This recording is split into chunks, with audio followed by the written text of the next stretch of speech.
नमस्कार, मैं हूं योगेश राणा और आइए बात करते हैं हरीश रावत और उनकी मनोदशा पर। मैं सरकारों और राजनीतिक पार्टियों की फ्री की योजनाओं और घोषणाओं पर लिख रहा था, लेकिन हरीश रावत ने कुछ सवालों के साथ एक पोस्ट शेयर की है जिस पर बात की जानी चाहिए। इसीलिए उसी पर बात करते हैं। फ्री की योजनाओं और घोषणाओं की बात किसी अगली स्टोरी में करेंगे।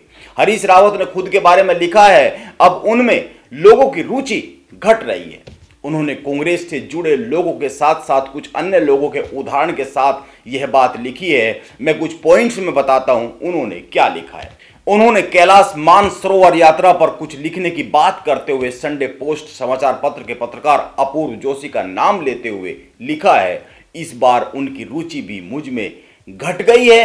हारे हुए व्यक्ति में रुचि कम होना स्वाभाविक बात है और कांग्रेस में भी मुझ पर रुचि घटती जा रही है। पता नहीं कितने दिन कांग्रेस मुझे अपने से जोड़े रखना चाहती है। इन सब बातों के अलावा कुछ और बातों की भी चर्चा करते हुए उन्होंने लिखा है, धीरे धीरे मेरे बहुत सारे मित्र छट रहे हैं। अल्मोड़ा, पिथौरागढ़, बागेश्वर और चंपावत के उन क्षेत्रों में आज तो लगभग सभी कोनों में सड़कें पहुंच चुकी है। जब बहुत लंबे बहुत कठिन इलाकों में सड़कें नहीं पहुंची थी तो उस समय भी मैंने पैदल चलकर उन क्षेत्रों का भ्रमण किया है।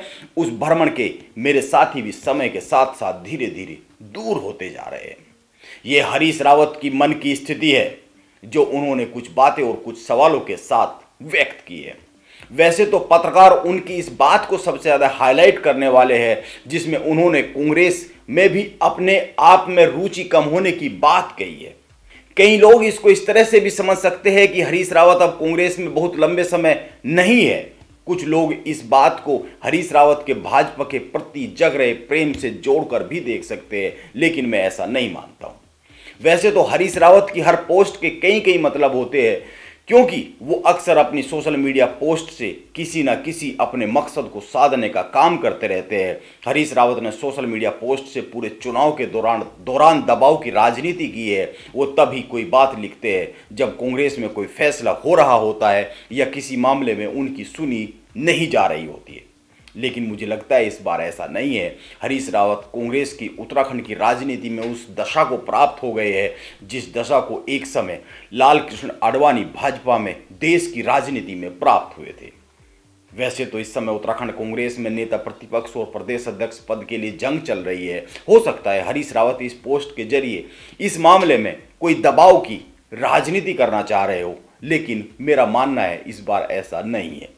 वो एक सच कह रहे हैं जिसे वो स्वीकार नहीं कर पा रहे। इस पूरे चुनाव में हरीश रावत से एक बड़ी चूक हुई है। वैसे तो कांग्रेस के सारे नेताओं से बहुत सारी चूक हुई है, लेकिन जिस बात पर मैं चर्चा करने जा रहा हूं मैं उसे हरीश रावत की सबसे गंभीर गलतियों में से एक मानता हूं। हरीश रावत ने कांग्रेस के भीतर दबाव की राजनीति करने के लिए सोशल मीडिया प्लेटफॉर्म का इस्तेमाल किया है। उन्होंने दर्जनों ऐसी पोस्ट शेयर की है जिसमें उन्होंने यह दर्शाया कि संगठन में एक गुट उनकी उपेक्षा कर रहा है, कांग्रेस का एक वर्ग उनकी इज्जत नहीं करता है, उनको नुकसान पहुंचाने के लगातार प्रयास किए जा रहे हैं और हरीश रावत के कुछ खास लोगों ने कांग्रेस में आस्था न दिखाकर हर मामले में हरीश रावत में आस्था दिखाई है। इसका नुकसान यह हुआ कि प्रदेश में कांग्रेस के कार्यकर्ता बहुत नीचे तक दो भागों में बंट गए। हरीश रावत उत्तराखंड के बड़े नेता है। उनकी सोशल मीडिया एक्टिविटी से यह संदेश गया कि कांग्रेस का एक गुट अपने परिवार के एक बुजुर्ग नेता को अपमानित करना चाह रहे हैं और कांग्रेस के कार्यकर्ता के एक हिस्से ने इसे अपने मान अपमान से जोड़ लिया।